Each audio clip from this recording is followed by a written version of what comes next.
Umadian kere nyang Yesu Kristo we poj ba mok juok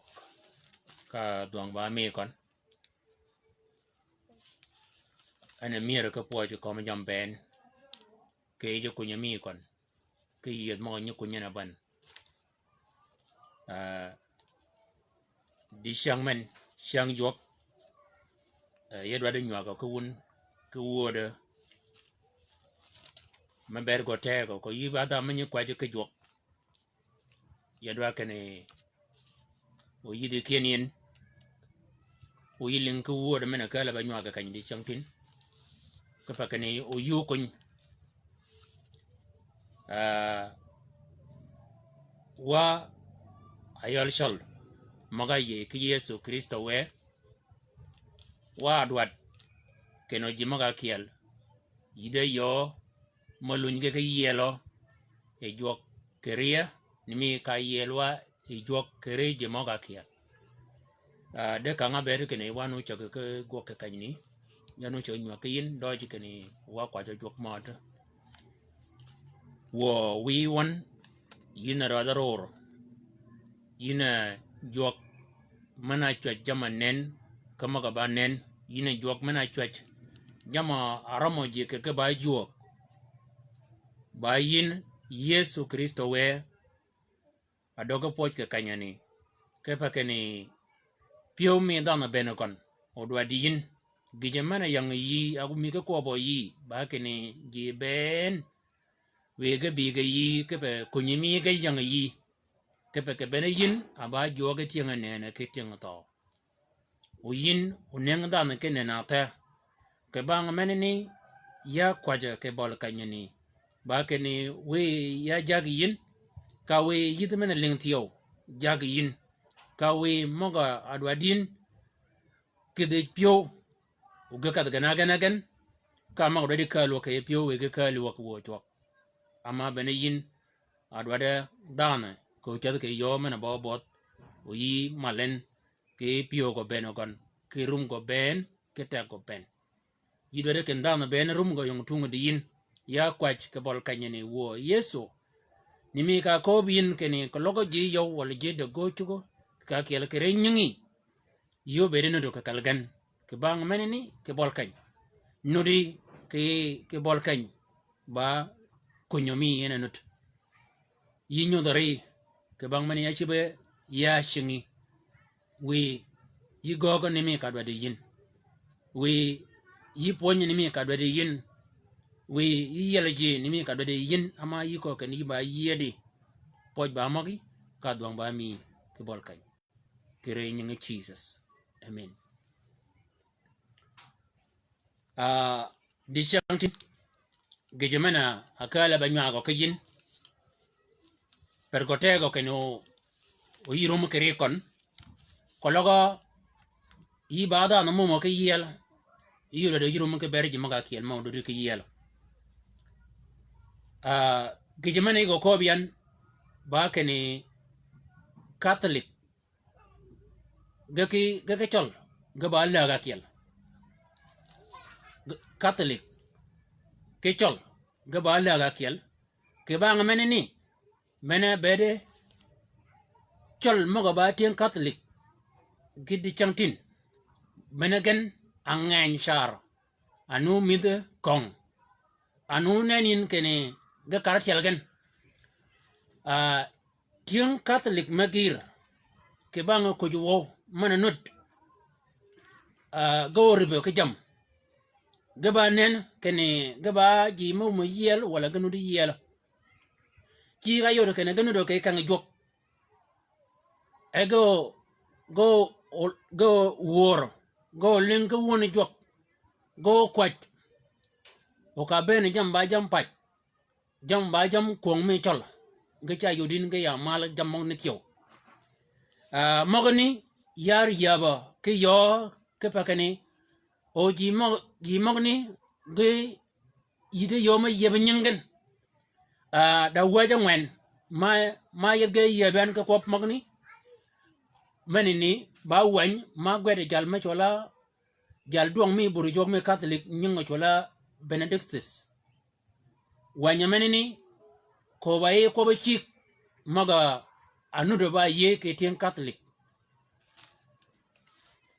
menini ba wanyatio magweti yo chol nyelme chola James alala ko baye ko ba gijami kong me chal Benegon wanyamen wen waj da waj manini wanyani ko bayi jama ba ye ki Catholic Benegon kanya pe ka penye bur jama ye gen kene jam magoni gan da doge ponji wen waj ba ponye mana nuto ki Catholic di changtin mana ba ye akoba dan kene ya ba ngat Catholic ya ba jal Catholic ya ba ngat Catholic manini wanyini ko bayi ponye mana nuto yi Catholic waj mak gana ngwan ben waj mak gana ngwan ge ben ya ba ke yeken ki kop moga kale ba nyaago ke yindi changtin de ya ngany wo kene bayot de ke ban ka bedo kene jam moga nye kali jok ba jok nye wega no ko kajiken ya ngany wo kene word men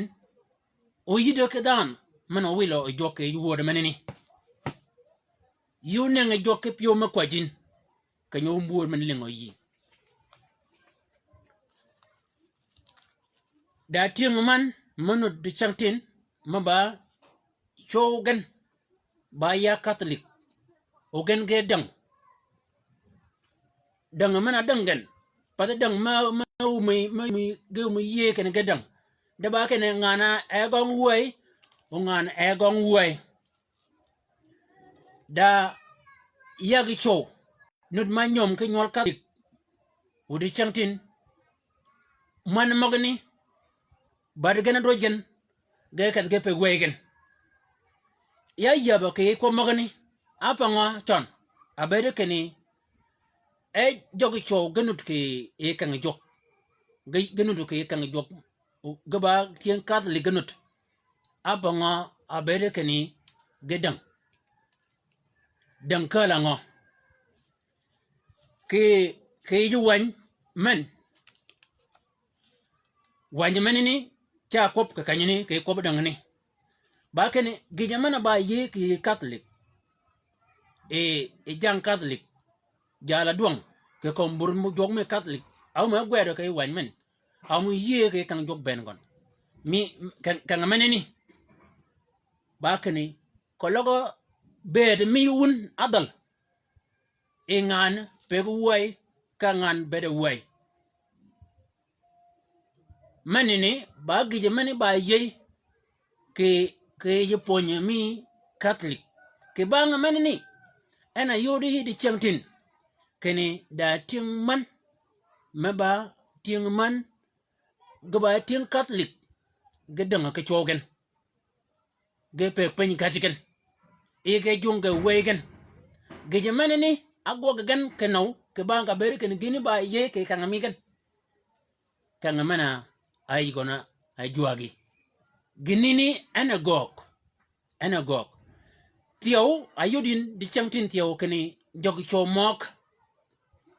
ge gaba ya Catholic ge ka ba kaman mok ge nyoma kaman manganyo chin gana rojigen ge chado bodogen o gano do ke e kan ke chiang jok ge jamane ni ke banga bere kene ba ye ke e pon mi Catholic de wanjok cha kop ka kanyini wanjok cha logo ke magani ba kene ngandach jal gol kokunen o ngan jal chigon kokunen de Catholic gina ba ye yigon kene ko logo beradal ngan pegu huai ka ngan bere huai manene bana gina wi awi di changtin o yiberi ngan yu nen kene dadana mangani yin mabangat Catholic o gidi changtin law ke budu jal golokon gijmana nen ba ke ne yige konagan jal Catholic mek neni di changtin ba ke ne barumo ke bare chikon ay lawan gijmana ni achup ke bang ka bere ke ne gini ba yey ke ye kan ba yey ke ye ponya ke gijmana ko mkat won tola ba aqida mi kangeni manini ba gijman no du yeten Catholic ka kale ke bere chol chalo ko loko ke ne bere dal dan da ge jal ge dal bet men chawo yo bere we men bere we manini bene gina reba Catholic ge ke chol ngani chiga we yo pe we gidi kanyo yab go rumgan nyel ne cha ka gidi ko yab go rumot yo gijmani ba yey ke chol ba yey ke Catholic de ke wanjok wanya gwede Paul gwede ting Coronsus wanya ko ngwet kwan maga nyinga dadar abiro kwan maga nyinga tanadak ba ko be ke boles gina ko be kanyini ba ke ni le yo fi rajul al mar'a haqqaha al wajib wa kadhalika al mar'a aidan ar rajul men gin ba yey menini tang da ba yey ke Catholic o tang da ba yey ke chol men ba gina rabgan ana nyodo kene gaba laga kel ako bayin tiyaw ba kene chol ko logo yi rum ke jam ma kam kene ba jam paj ba jam gola daj wala jam gola jal ki chol ko logo dajo ben ke jam gon ci ga ma pen ke gola benen ayola we mo golgen jama amalo e golgen go ci ga kalen ga ci ga ye jal golgon ga ca goga ba jama kel gal jam golni o nyaane ti ka benen jama yude gola nyaane ni nyalne ni ba kene ba go go ba banyen meneni ba gi mena not ke tieng ke chol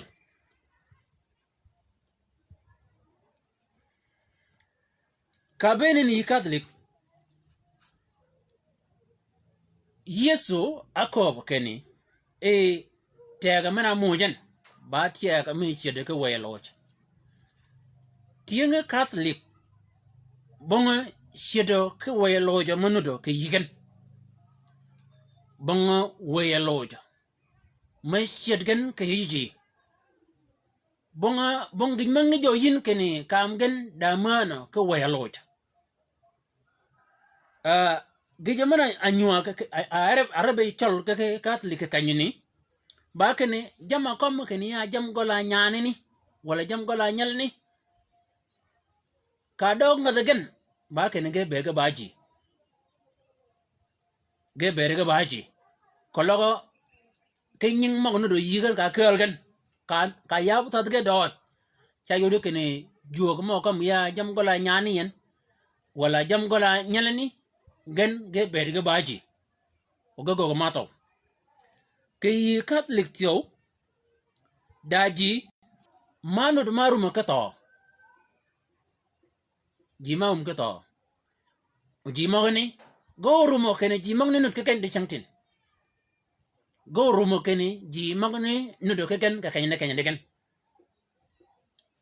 manini ba gi man reb gen o chulo ko logo nyom ke nyanwa mene cha ben ke jam golgan ke ur golgan o chul ba magaleng ba ko kene jam baraden ko logo nyom nya jam ba ko ba kene jam gola jam mun baraden ko logo nyuma nyadong jam gola nyadong ba kunen bena ayode kene jur maga nyuma chol maga ba oman maga nyuma wat chol juogo mo kwajgen agogo ba juogo mo no ke pinchol tio ma no ke tadekal mo chol ginini ana no ke tin Catholic kay ba kene kanya chuku tin Catholic yigada ye kene ji maga taw ji magani gana ba juog i chol gana ba juog mo kal gana ban yigada ye kene jini genut o go cha kop gegen meneni ba gij mena reb gen ke bang meneni bena yode kene dana mana ba chol e ba jal Catholic wala nya chol ma ba nya Catholic o chugo ketiet ke panga ke ba kene bongi chemanut ma kel mal ma nyudi kene da ngadman gon ma chola welo cha jak ke bang menen di chamtin ana yode kene da tieng man ke jogo cho mo Catholic menu de ke ore jok men ba gij men rebi chol ga cha tiet ameno yelgen yeso no yelgen yeso ko kene ke ejuwan luk piar kwan maga nyinga ton piarot bingwan ba kene ya u nengian ke tek manyonun ido ke tol ke tega mi ngade mana benangon bongi manyalun ke kanyini yo mana yeldan ba kene yeso ana moje yed manini ko bang manini yedba yikop yina adan manut arum di changtin kene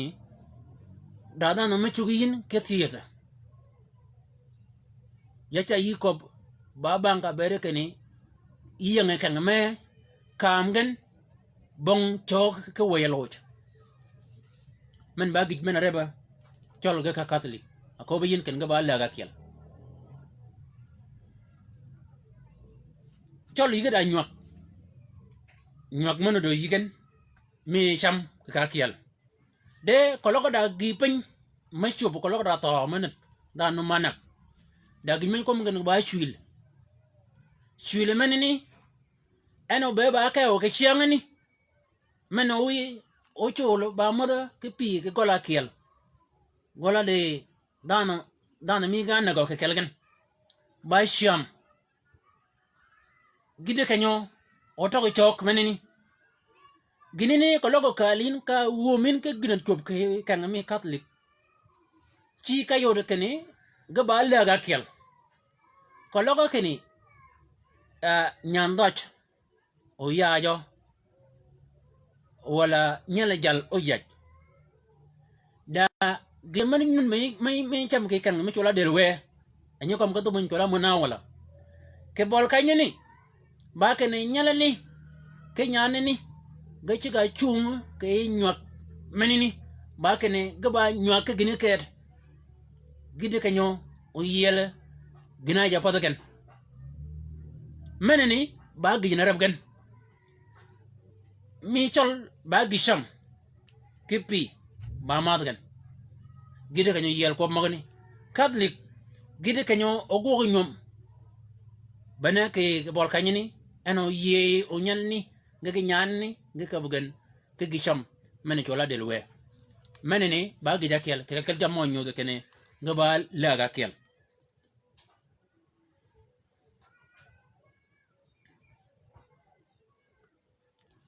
wo wiya ke bol kanyini ya kwat ke beri tieng Catholic mok anu do ke kan aga komo kene ga ba tieng aye o gide nan ga nun karat yelgan wo jogya kwat kene yabinyingen wo Yesu Kristo we ka kalgen e la gomi ama yiko kene da la ga yo da la mi ke la mi we loj o gogmana meki won ba kene o ka lo ji wo ke la ga men ba la ga mi we loj ga ka la ga mi ke bang manini ya kwat ke ber ji mok ni moga apegu mena pe wai o mena pe wai o gni chop ke bang ka ber ken ba ye yigen o gen go ko juwo ya kwat wo kene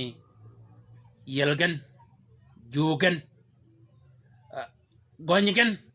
kaching toj manini kaching way magani wo yes to Kristo we. Amen.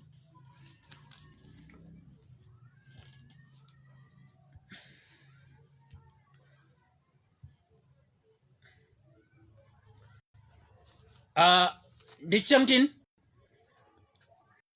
chang maga pot wuling kene jalduang me Catholic akidi oriak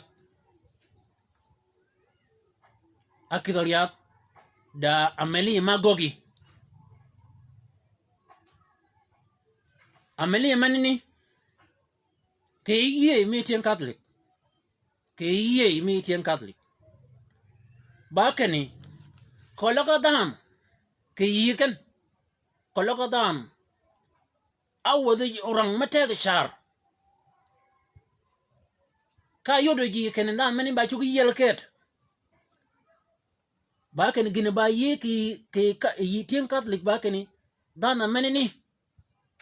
tui ke yak mena chugi ke na lo ke bolo orang manarangan mani ni bagi jema ba ye ke Catholic ayola akim ke oriak men ba jal Catholic ba ye kini kalau da dana menut ma wad ej orang mateg shar orang makani dana menini uchugi tui ke yak menenagi ke pakani tawgolo ke bol orang menarangan menini bagi jamana ba ye kakali kadogishan ke baba mo namina bi ejlaw ajia ke Catholic ci kayo de kini da jam manya magan mabaro model marachar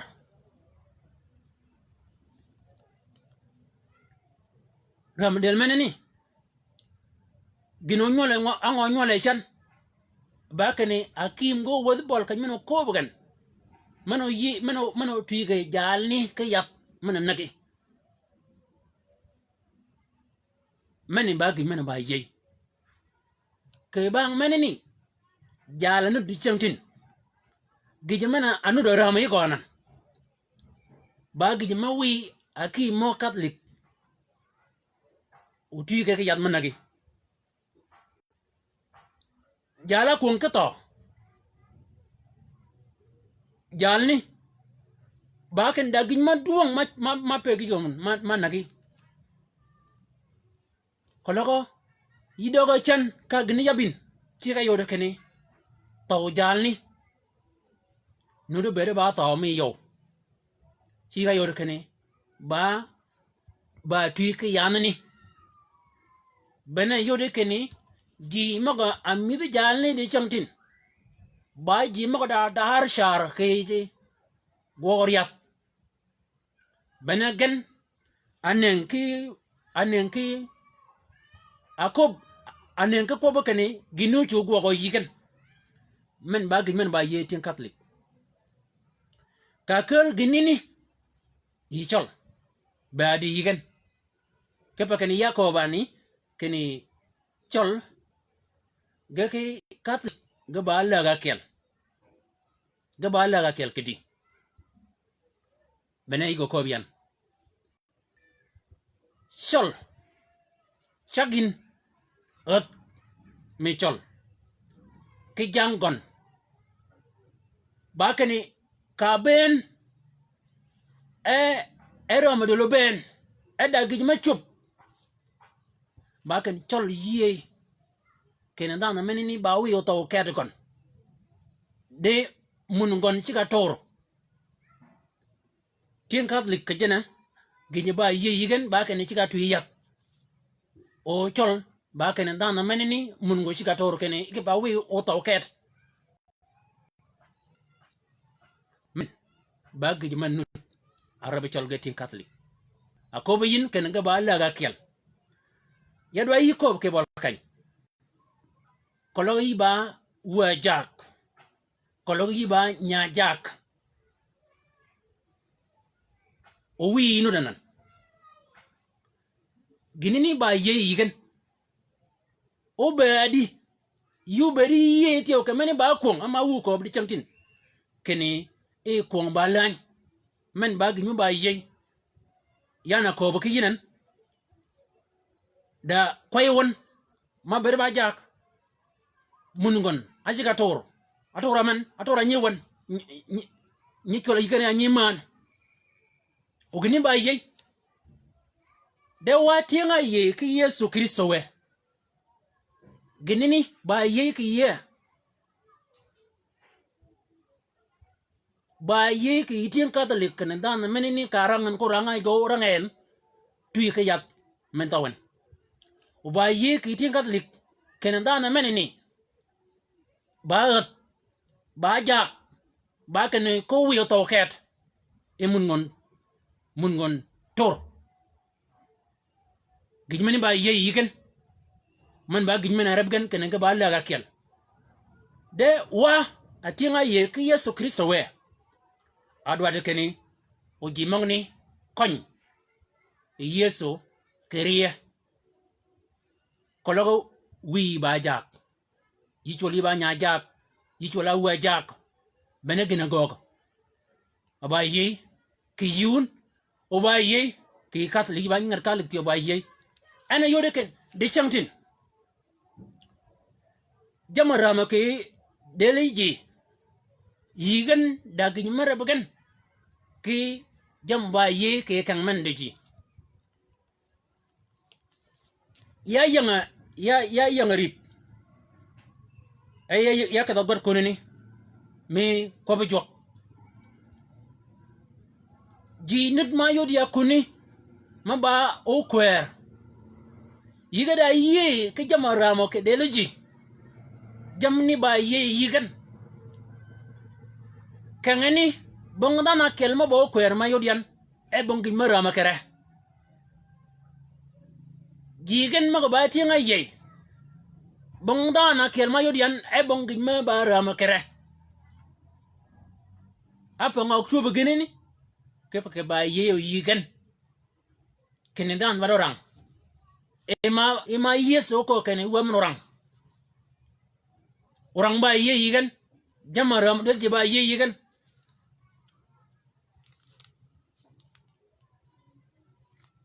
di chantin da tin Catholic mayang oda meli man ba go ka meli anan o jalo mi kan anan ya oda meli jal duang mi kan meneni bai yang oda meli o ke ye mi gon man ni ko be chang jok ba kan ya ye ke kan Catholic keta ayol kan jok jama ba ye ke kan meneni ben jamni go del go di chantin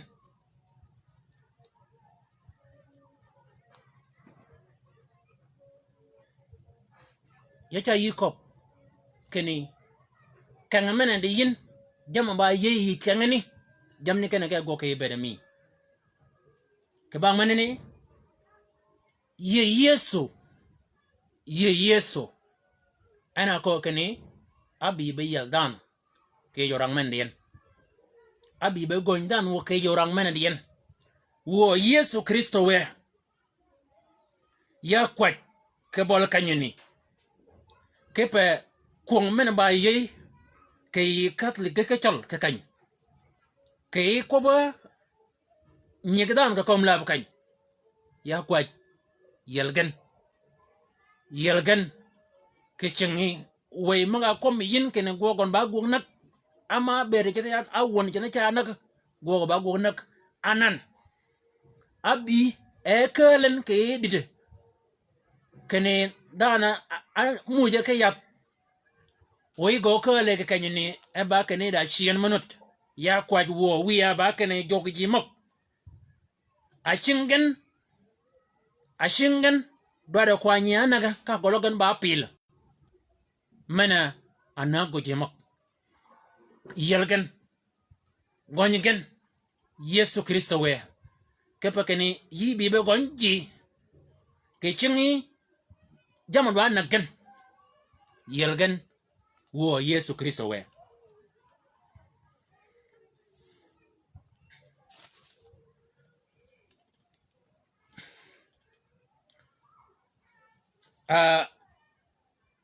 kanya berian ba ledukan shamego bi yo ko ke yor mede yom mabang ko keja ejgon gijemana rebe chol gijemana aweyan o yakoba kene chol geki katle gaba la ga kiel ke kale jamogni ba yag cho mago nut ke catholic ke tieng man yag cho mago mronya chola kwera ya bunat ke tieng man maga rumo ke roñ nge chola si sarat gi mongne ben ba ken gaba kier ke ko bunyol gaba kier ke ko bunyol ogen gana ba pech de ka ayudi Catholic ben gon gina aba orang manut yede changtin aba gijmo dale ke yelo ke ye ba ko ba kene aban magir yigan na ting man makat gen ke got ge ka yiting man ogo moroñ ogo mo kong ke boloji ken ge ba nyom de cha yodin kene da o madigan mango ba si saratio ke kalagan da mawi ogonni lu nyewak ke bang kayur go igon kene adale e jag pio manini ba gij mananut adale ki yelo ki katle di changtin joga ajak da kanya ben kom no mal ka ganya kal mal ka ji ko bi kan ba kan ni cha ko kan ngano kal ba nga jamni go yelen enon o ye enon go ni tu ye yigon ama ba kop keni abon ba nyom de anan abon magni gacha mulka kalum menini ba gije man no do ki catholic o borang manu do gigen ko magni ka kelgen e gini mi chol ki ka yodo keni daji marang ayola wik mana jak ki chol wada ka nyolorat ki chol orang mene ni nudo yigan ke pakeni go ke joji go ke jo i chol nyo wada chol ginini ba riak ba orang manut ke kom nyol magani menini ana ba orang manut ke kom ayola abon mo catholic ji mo ba pech menini nyol peji wet peji oke kan jina jal duong manut yol baba mong ni ben war nyol gon orang menini nudo kom gan tiyo gije menini nudo ke ko bo on men nyon jak kene jak on kan ywan menini ba gi pen may go de dok mangan dok ni duong ni ana nudo ke catholic bene ko bayin kene ga ba la ga kel gaba laga kel de wanjok anga ponyen gije mana ponya wanjok bakene nyal jal gaki nyandaj nyumi ga bada gogo ke boloji ben liyakun الزواج مكرما عند كل واحد ومضج غير دنس غير نجس bakani gije mana poñ e wanjok kologo yiba wot uyi ye ki Yesu Kristo we yiba nyat uyi ye ke Yesu Kristo we ba kene nyomin ke nyom mi di chang manini bana ponya mana nut mana amujo iwanjok ke bang manini ya cha yiko kene chol balong yela e Catholic ke ba kene bana gna ja podgen adali yelo yiga di changtin ke bang manini yin ayol nyashol kologo kene yiba nyat yiba choli ba wat uyi ye ke Yesu Kristo we nyomi bari guogo ke shara mi Yesu Kristo we ba gi ber go tek ana ko be Paul e ko banyala chola Timothy wanya kun gwere Timothy Paul abi kwan ma nyotan Piotr angwen ba ken yina yal Timothy da oman monut ga ba jurranan nyom ngen go ko ben ke ko be nyom wo wi won ya kwa ke bol kanyini ke bol ke bere oman mok ke yak cho mok kologa ga yanga Catholic ol ga yanga eji ko mi chol ya kwa ju wo yelgan ka kalgan tunga din ka wi nyomigan kenyin cibi kaji kon o ga bere ga baji jet mo wadagan tinge mal wo wiya kere nyangi Yesu Kristo we amen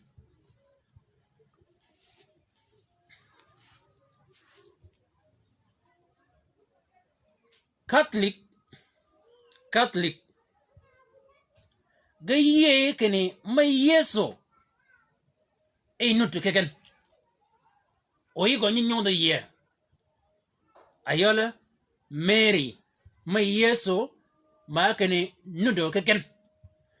ne kanye deken o e nyili do ji mok men ba Catholic ka beni ni chol nyikai ayol may nyikang yigida yit yo kene e ngane ni e ka ben o mana ji cha tu ko tom e ngane ni nye ben kali ji kalo ka e magagun mo man ka e chong gin kiel wen ana yede tingon mena amar e Catholic may Yeso yeda tingon ma chwal gana wal mari ogaye kene ngane nut keken oyi wan nyodo yikan men ba gij man reba Catholic ga ke chal akoba yin kene ga ba la ga kiel de chantin da ji magir ma ma da kamak tiyo da habon manut ma da kamak apango abede ji magir ke kele tiang Catholic go ma da kamak ogunu de ke kan ke bakani ke ekan abon gacha ma da kamak gacha mat kamak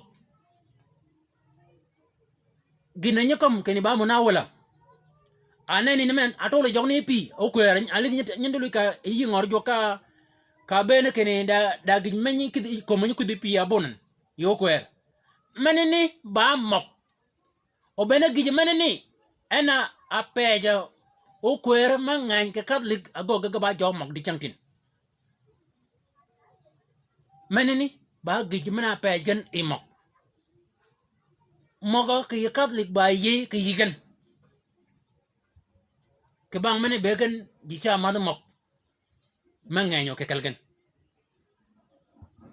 men ba Catholic chol ko ba di ke ko mok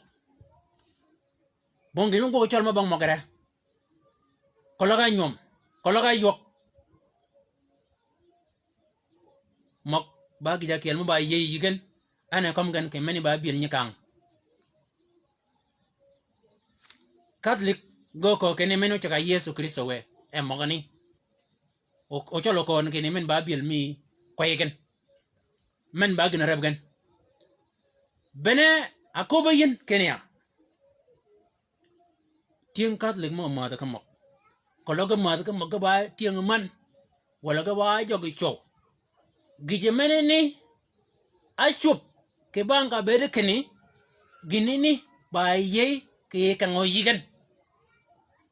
gina ba ye ke kan men de yin gini cha go ke bede mi ke ba mane ni wangi wari yeb we Yesu Kristo we wangi yeben wanjo ko ba di ko mok wanjo ko ba di ke ko ba mok nyan mega wor kene kwany mag menatin obanya nyanya Catholic abanga wor no abanga ko ba no ke pa kan magini ba yi ke kan meneni kan menedien mag meneni ba yi o ba yi kan ni ana lungo kale wor kene kwanyatin de wanjo wanya gwede Paul gwede tin Coronsus wanya gungwet abikel kwan mag nyatan piar ba kene eji mo ma da kamo bangdan ka kalgan meno kay lagi jok ke bang menene bana akwaje ji di chamtin ke bere ji mo ma kamo kan ke yele jok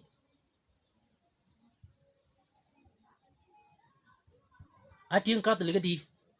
anu don chamtin nganyin amma da kamo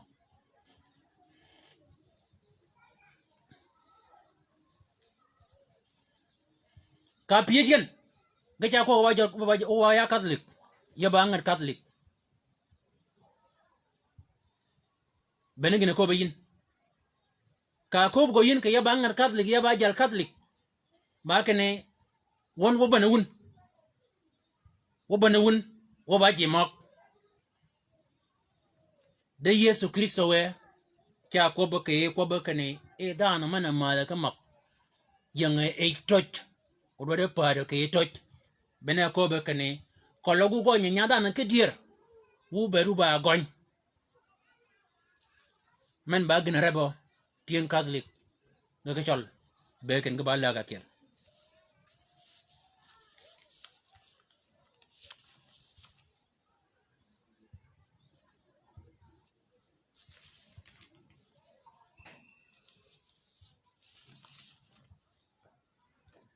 i Catholic ba kene jala duom ayol pop ba kene en ba Yesu Kristo we ana ko ba kere o ba kene en ko ba ko me ben bang ban ke ko bang ni banyaban ka kal mogoni ka wumin kurumichol ke pat mena jak ba kene giye kene dana mena jaga wikom ke pat ba kwaigen ya ana ko ba kay lebgon ana de wor jala kada ak gon ke ko mokene gonyo o yele di o jaga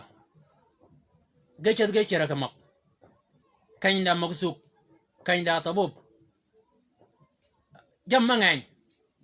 e wurmene hira yodo kene jalne kanya dogen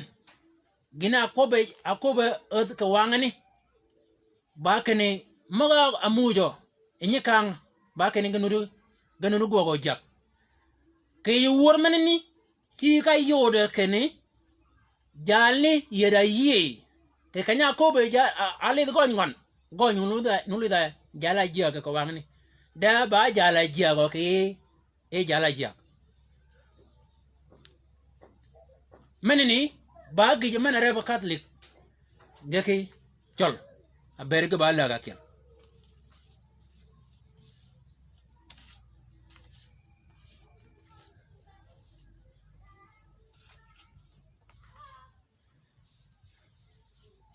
ki wor me ting to wan jok cha ko bekenya ke ju wan wor piara dek kwan maga nyinga tan angwan ki wanya gwe de polo gwe ting Ephesus abi kwan maga nyinga tan piara bi wan ba kene e la ju jok wor ngana le yun ko wor ngana le yun ko wor adamun ko wor e do de bere ba jok ana ko ga mutarannimina wa mutaratilina fi qulubikum lirab rannimu lirab ya adqiyahi wa ahmadu zikri qudsihi wudo de bere e ba jok wu le jogan le ko wor bene gin mina acak buri jok bakane ka ben ga wor we wor ga ben be ko ba i joken bere ba joken a leken ga wor de ka ben i catholic ga kachal ga cha yudin ken ga rep ken wor ma ga wor gan kele ji ma ga acak a wor gan ba ji ma ka to adaya wurya Bakita, adaya wurya Daniel Kamboni, adaya wur ma onu de chol ma ba wur or ba ma ga leje ko wur ba ma ga leje kat le ko wur ba ma ga leje chol ko wur ge cha rep ke wur leje ji ma ko to ko wur man ba gi mena nyut keni Catholic gake chol ga ba la ga kel ke pa keni ji ma ga moto bene ji ni ala gen ko wor de chantin ya da win mage wo ling ko wor da wor ma ga jur ma ga kel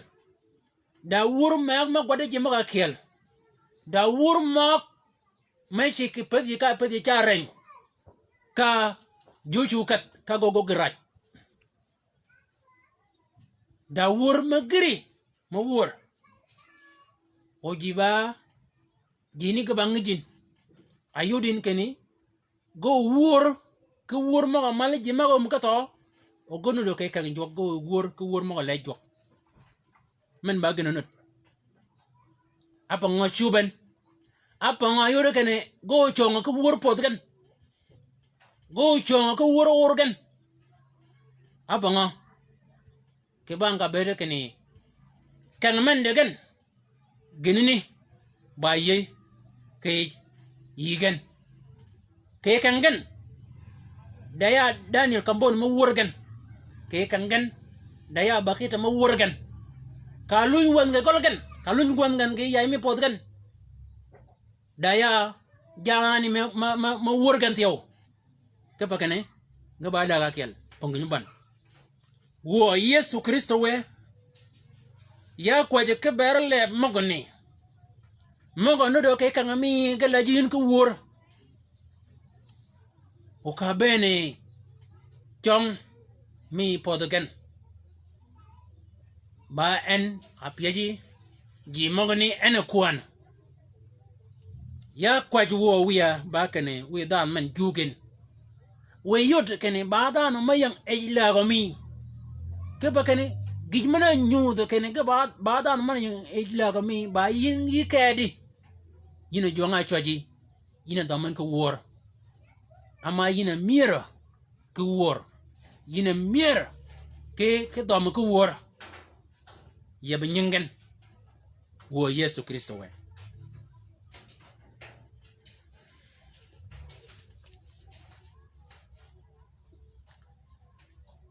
nying mo ngi chak yi Catholic ya ko ka yin kene Catholic ga chol ga ba la ga kel men ngi go ko bian ke yi Catholic ba kene jala agoga ba pop jang Catholic ka ben kal jang me lawen ba kene ke chiang ni nhưng còn chứ cả uy lên cha mua cha cái cái nhân mọc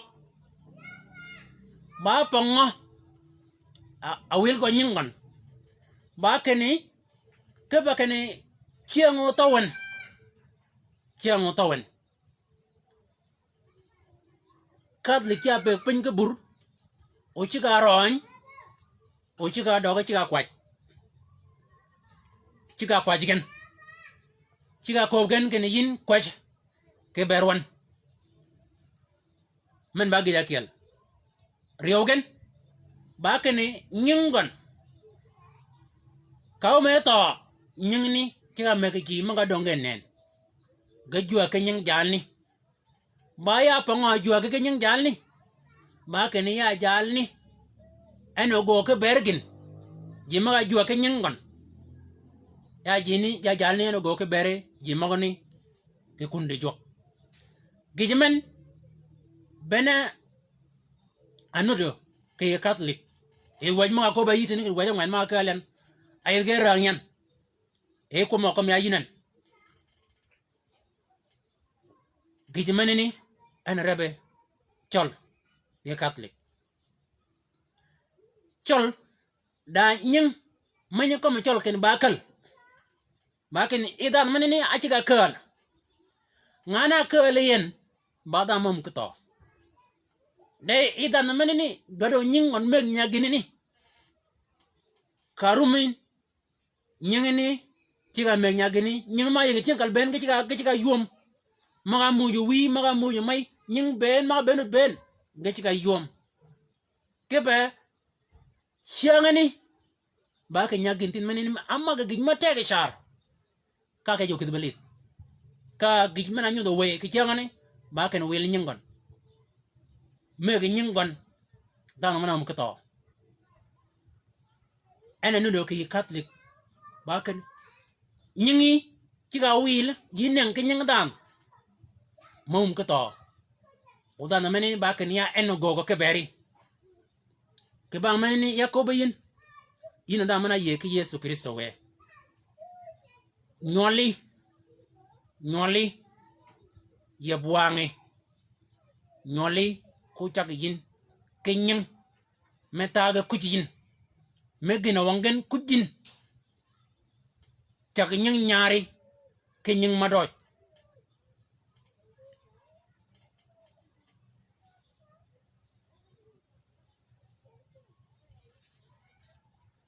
gijaman reb tin Catholic ke chol aber kan ga ba la ga kiel ba kwach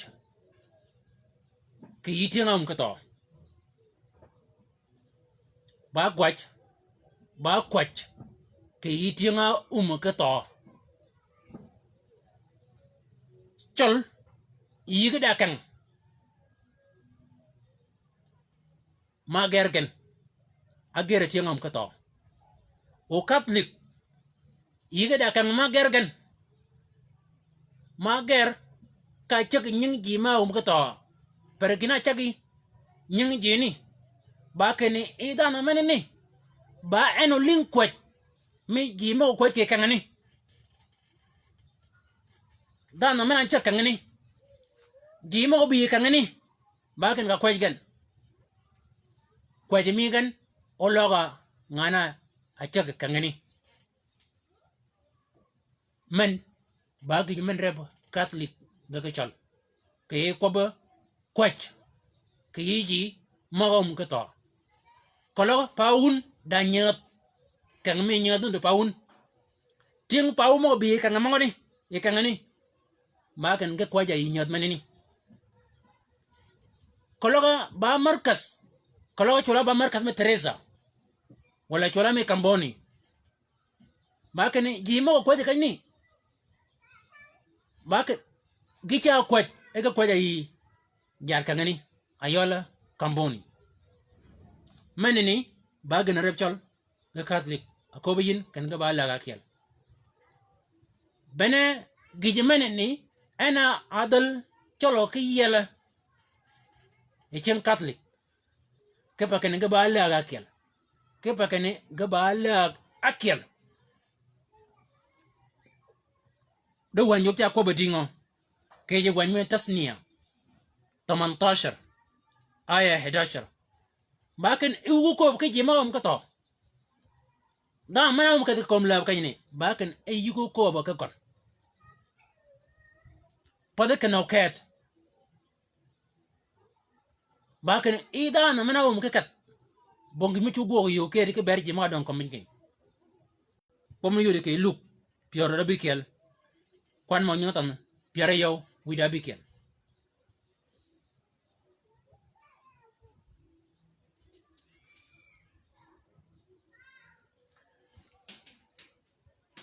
rumichol ke yo aponga anyi yo ngechol yok ade ber go tego ki chol yok ede bet e ber gon tego ke yichol ba jama yow yiga da war kene ngana no yok e ngana ni wo chugo kichen jimaga don kom la go chugo kichen o ye ka jamaro jo chugo ke bergen men ba gin menemal yok go gen e ke bogo chien ke go chien ngana ni ngana du yok ba pangoton kena akami ocean ba ken e nga nuru yok e yang kala tu yang kan maraj nunu kat kanya jima mo ko yok nunu kat kan dot de jima ka don kom la ba ken gena yong gena ogo ke bedan meneni o kat o kit kan dot man ba gin manu de shala riogen baken ngane ni kaw may yok baken uchugo ke giet jojo giet o ye ke kanyene ga bogo chien o ga ye ga dore giet ga dore ken ga giet o ga bogo ki cha bo ken go cheno ngane o yed go yong ken e da na meneni ware ga go ga gipen ka boda meneni ko kanyene ka kany dot o kada ji maga mo ke yok men bagi men no di chal ka kali i catholic go kodi kanyidi kwa jaman ni kal anyi bera tien catholic go poin ge changani kwa jaman ni kwa jigen kenya joga yim kwa nyanda na men ni ka kidu chen keji kwa jaman ni ba ngo nyi wangan ke wet magarang wet maga kalian ke yu men ma kam yatin bakini ida kany mek kaum dan keto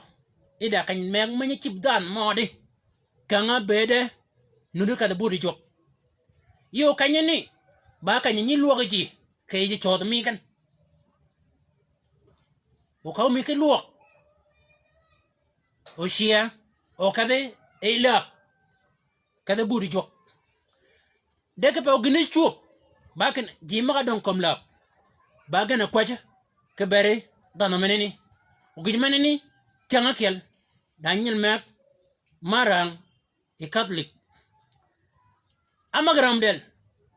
omen yang kan jok mek kanya kel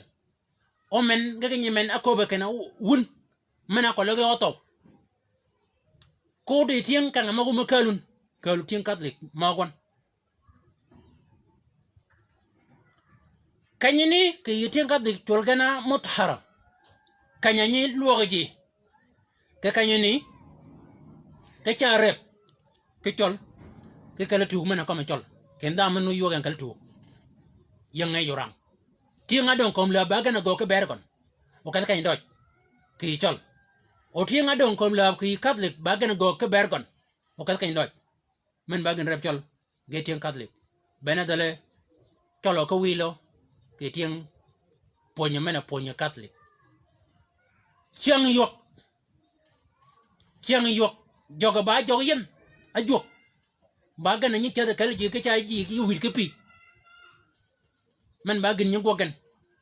chiang ade roñ ke catholic chiang ade gi pen ma gok ma ba mi mer bio ba kene jal duong mana no de ke kom ke burmene ni ba ke da lol manut manye chibipi ije ka wide pi ka de ka kan ba kan ije ja wide pi ije wide pi ke yide yak nye bilini o len kaleji manini ba gina rebe Catholic anyodo ken ga ba la ga ken ya cha yikop ba kane e wanjok look pior da bikel kwan manga juton pior da wida kel da na mana mun ka kom la ba kanni a cha yi ko wun mo ben bongin ma yelo kwani ke pa kom la kanni ana mu jo jok ken dan yo kai kon kanga ben wenen bene bol kanni en ba kay yo gina ñu go cholo ba yok anya go ge e Catholic ba kwaje ke ber jima mo to ge manene cha rame yeso mena dem ke bon ke pa kene Catholic ge cha kwaj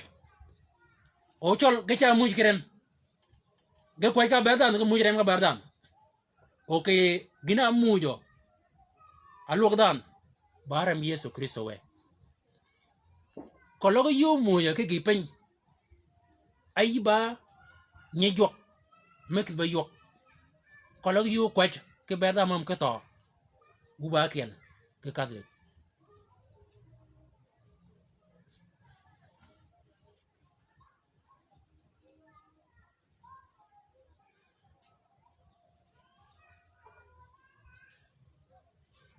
wo wi won ya kwaj ke bere ji mo nyi kwaje kenia wi lawi do panya berdan mam ko to yeb nyingen ke ponye man no ke wany mi kene kom la ba kany kana beda nure nen ba bol kanya yowen wo wiya log nyingen e yu wanyi log nyingen e ko ba ko be ke wany mi wo Yesu Kristo we amen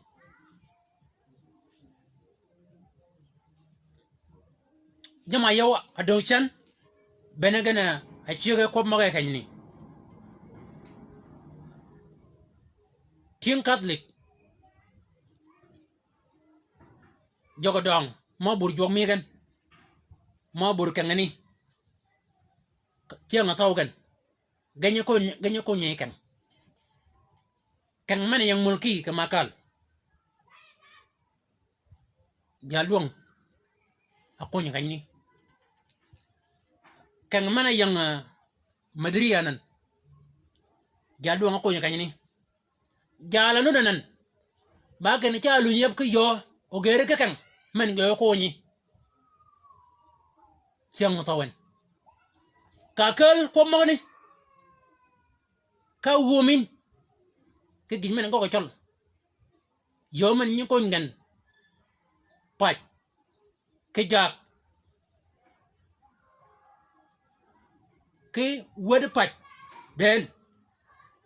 ba keni ganye ko nyot or menen chor pa ni ko mun chang mek gin men ay bugen ba ko nyi dan ke ot de wanjok cha ko ba ken mana Yesu kere ako nya magabir kanya ko nji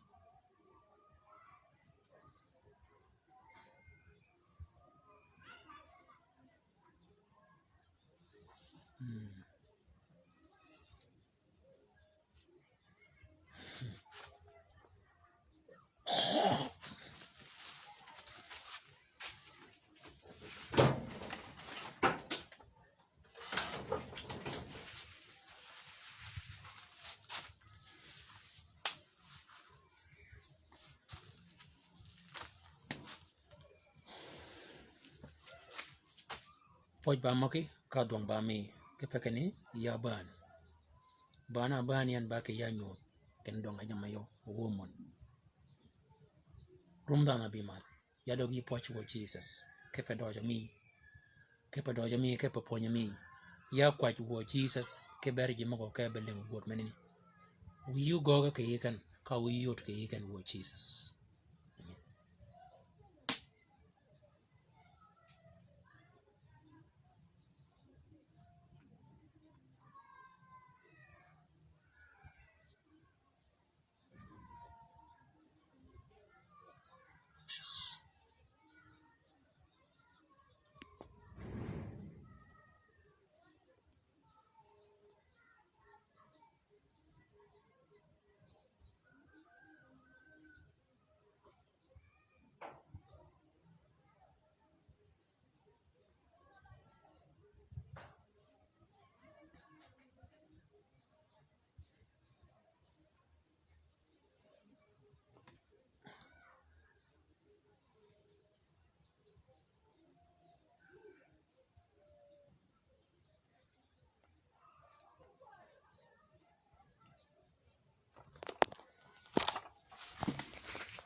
Listen.